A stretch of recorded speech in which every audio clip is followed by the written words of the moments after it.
Hi, I'm Peter Barnett from NZR Real Estate and Fielding. It's July 2018 and welcome to my winter rural property update, where we're going to look at some of the statistics on some of the sales that have happened across the country, and more particularly in the Manawatu Wanganui region over the last 12 months, and looking back a bit, and hopefully that'll provide you some insight in terms of what's been going on in the market and give you some information that'll be useful for you if you're trying to decide what might be going to happen in the next 12 months.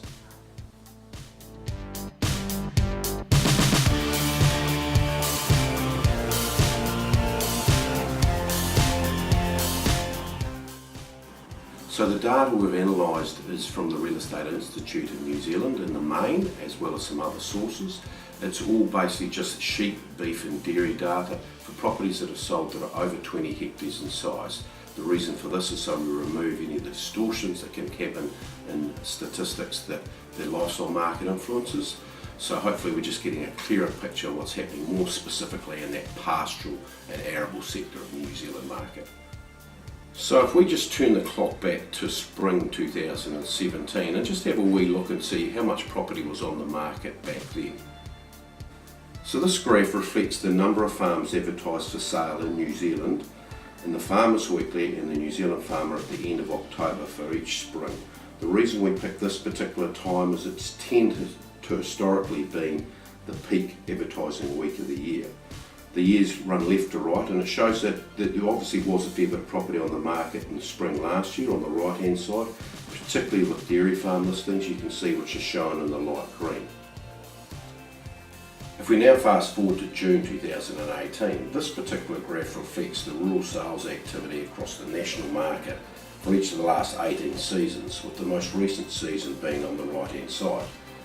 The black line reflects the number of sales each year, while the columns reflect the value of these sales split between dairy, shown in the light green, arable and finishing in the middle section, and grazing sales shown in the dark green at the bottom of the column. Some key features here to note, obviously the peaks of activity in 2008 prior to the global financial crisis, which obviously led to a lower level of activity in 2010.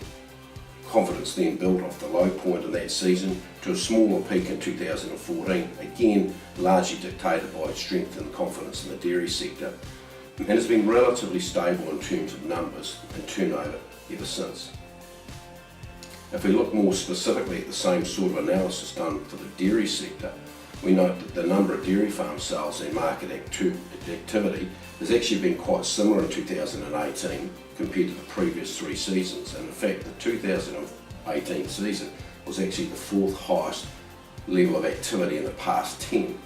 That obviously might surprise a few people who might have thought there was going to be a lot less activity in the market this year. There obviously was some quite differences in clearance rates between different regions, and we did see that the Waikato and Taranaki particularly had higher clearance rates than some other smaller dairy markets. Just to put these sales numbers in some perspective, the number of dairy farms that sold last year, or in fact for the last few years, equates to around about 2% of the total number of dairy herds in New Zealand. So it is still a relatively or very small percentage of the total number of farms that are owned in New Zealand. If we look now more specifically at the Manawatu Wanganui region, we'll note similar trends as you've seen in the national data, although perhaps with less peaks and less troughs. This is mainly due to the fact that the dairy sector has a slightly lesser influence in this region than in the national data.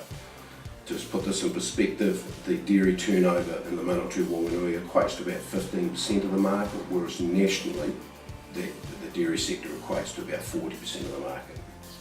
Another factor thing we've seen in the Manawatu Wanganui market this year has been the ongoing, and really for the last few years, undersupply of property in the sheep and beef sector. To quantify that, over the last season, there's only been 6 farms in the Manawatu Wanganui region over 400 hectares sold, whereas in the Wairarapa Hawke's Bay region over the last 12 months there's actually been 23. So we think this market has been undersupplied relative to demand, and obviously bodes well for the future. So what about the upcoming season? Well, we're actually pretty confident in terms of the market going forward for a number of reasons. If we look at the sheep and beef sector, as I said before, particularly in our region, the Manawatu Wanganui, has been very much undersupplied for a number of years compared to a very confident market, and so we'd expect anybody bringing a sheep and beef farm onto the market this coming season could expect there'd be reasonable and strong demand for that based on what we're seeing in the market at the moment. Obviously in the dairy sector, the market wasn't quite so strong last year relative to the number of farms that were on the market. As we've talked about, farm sale numbers were actually on par, but there clearly were some farms that were on the market last year that didn't sell because there was just a few more there than the market could cope with last year. We really think that will improve this coming season on the basis of just building confidence in the sector based on stronger payout years in a row, and obviously just some consolidation that's happened over the last 2 or 3 seasons that's just going to put a few more people in the market to consider an expansion. I think we're also going to see quite considerable activity in the dairy support market. We've already seen some examples of some quite strong sales in this area, and we expect that that will continue over the next 12 months. The other factor is that obviously in our local market we've got a really strong lifestyle market that's been driven by a very strong residential market, which is obviously putting pressure on the margins of the cities and the towns that are in our region. So we would expect that any property that's closely located to the centres of Fielding or Palmerston North could again expect to see price pressure coming there due to those sort of urban sprawl type sort of factors. So hopefully that's been useful in terms of giving you a bit of an insight into the market. If you'd like some more detailed information, how it might relate more specifically to a district, region, or in fact your property, don't hesitate to give me a call. Obviously we'd recommend you take other professional advice before acting on anything that you've seen today. But if you'd like to know more, certainly give me a call or follow me on LinkedIn, Facebook or Twitter, and you'll see any of the further updates that I'll continue to do in the future. So thanks very much.